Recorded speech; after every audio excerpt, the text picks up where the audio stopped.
Zalo, Facebook, điện thoại 0378 311 402, 0378 311 402, 0378 311 402. Zalo, Facebook, điện thoại 0378 311 402,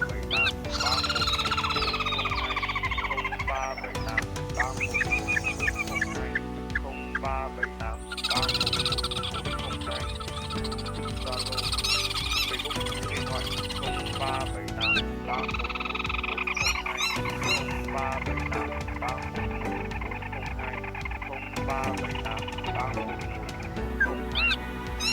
Zalo, Facebook, điện thoại 0378 311 402, 0378 311 402, 0378 311 402. Zalo, Facebook, điện thoại 0378 311 402, 0378 311 402, 0378 311 402. Zalo, Facebook, điện thoại 0378 311 402, 0378 311 402, 0378 311 402.